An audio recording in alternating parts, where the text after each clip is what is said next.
Centuries, the ancient world was thriving. Across the eastern Mediterranean, powerful kingdoms traded goods, shared technologies, and built monumental cities. The Bronze Age, named after the metal that defined it, was a time of great advancement. Bronze, an alloy of copper and tin, allowed societies to craft stronger weapons, tools, and artwork. Trade routes stretched from the mountains of Anatolia to the river valleys of Mesopotamia, linking cultures in an intricate web of exchange and influence. Yet around the year 1200 BCE, something extraordinary happened. Almost every major civilization of the Bronze Age world collapsed within a single century. Cities were burned, palaces abandoned, writing systems disappeared, and long-standing empires vanished. This wasn't just a local crisis. It was a widespread catastrophe that plunged much of the known world into darkness. Historians call it the Bronze Age collapse, and to this day, we still don't fully understand why it happened. The civilizations affected by this collapse were among the greatest of their time. In Greece, the mighty Mycenaean kingdoms fell. In Anatolia, the once powerful Hittite empire crumbled.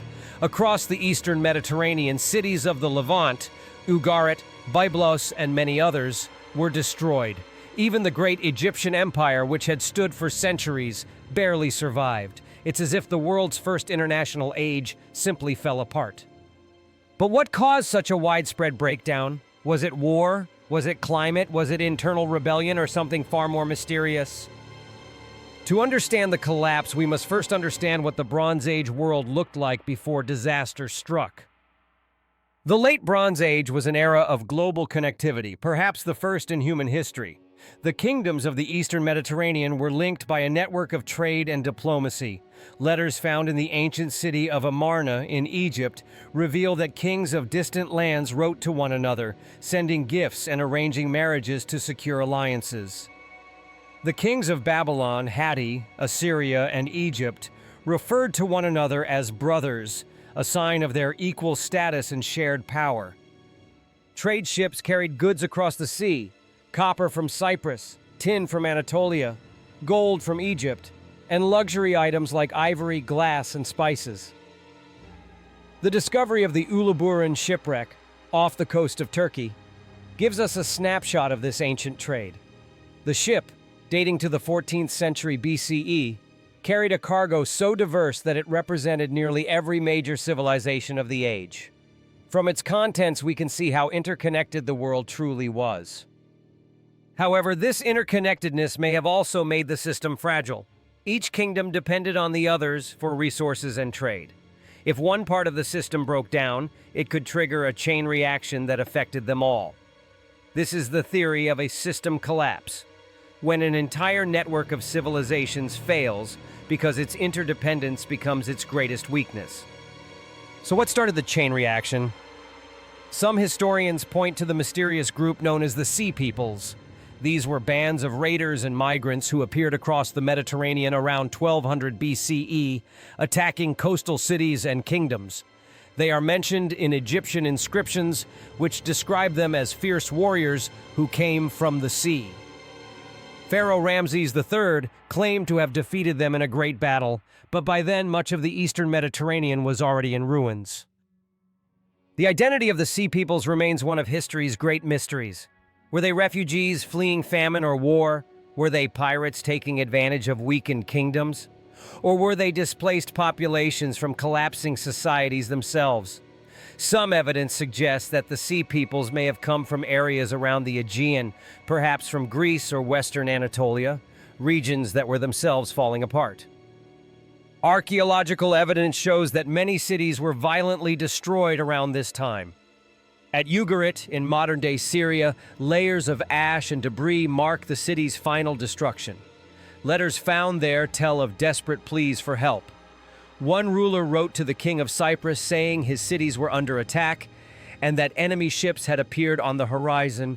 The letter was never sent. The city fell before it could be delivered. But war alone cannot explain the widespread nature of the collapse. There were also natural disasters and climate changes happening during this period.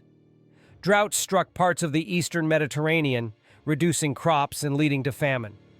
Pollen records from lake sediments show a sharp decline in plant life, suggesting that the land was drying out.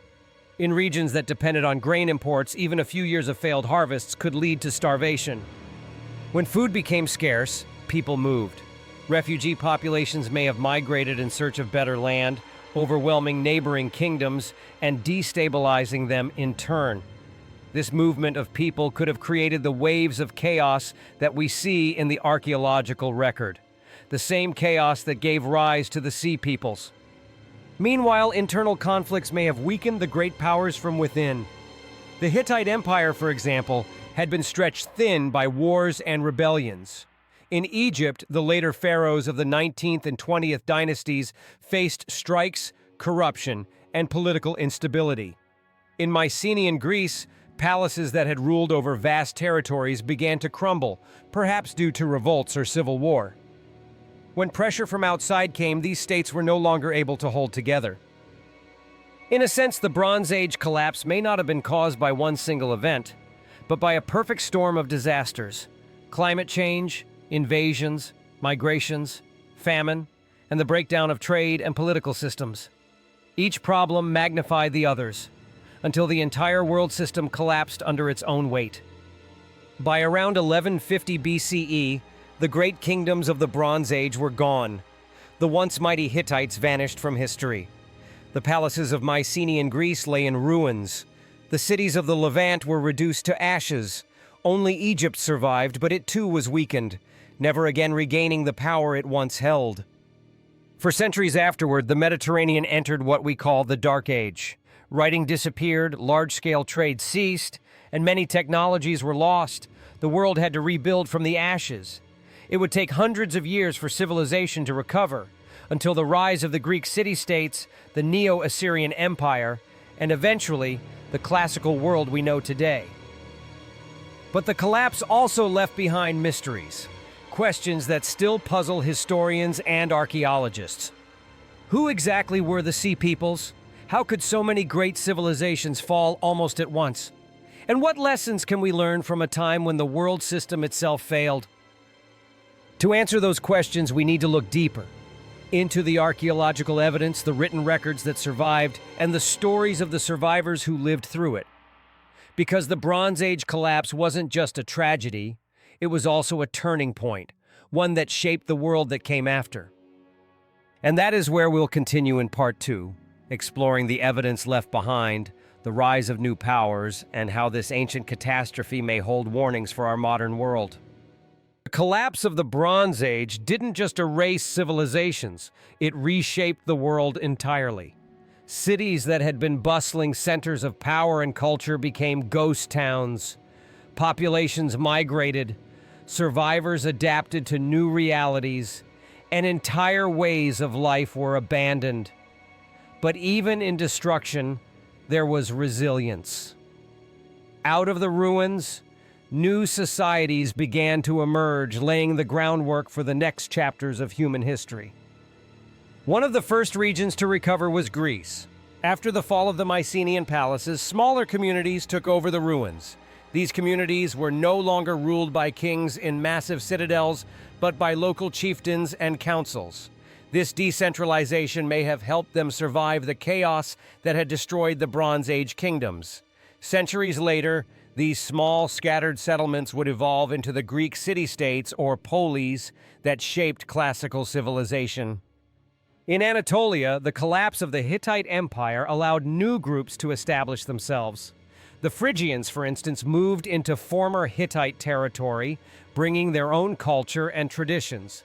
Similarly, in the Levant, new kingdoms rose from the ashes of destroyed cities.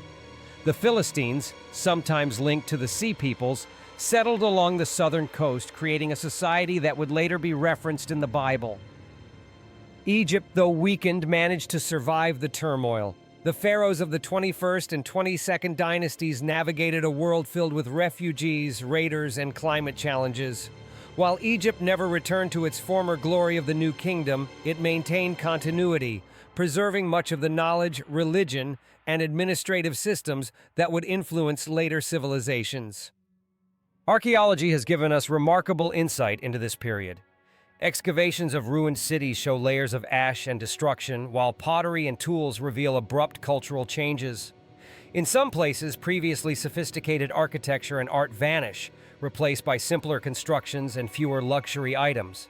This indicates that societies were no longer able to maintain the same level of complexity. The written records that survived also offer clues. Letters from the city of Ugarit, for example, show panic and desperation. Economic tablets from Hattusa, the Hittite capital, indicate shortages of food and disruptions in trade. Even in Egypt, inscriptions on temple walls recount battles with the Sea Peoples and years of famine. Together, these fragments create a picture of a world in turmoil. Modern scholars have proposed numerous theories to explain the collapse. One leading idea is climate change. Studies of tree rings and sediment cores show evidence of prolonged droughts in the eastern Mediterranean around 1200 BCE. Crops failed, water sources dwindled, and populations were forced to move. Famine weakened societies, making them vulnerable to invasions and internal unrest. Another theory focuses on earthquakes. Archaeologists have found evidence of widespread seismic activity in the region during this period.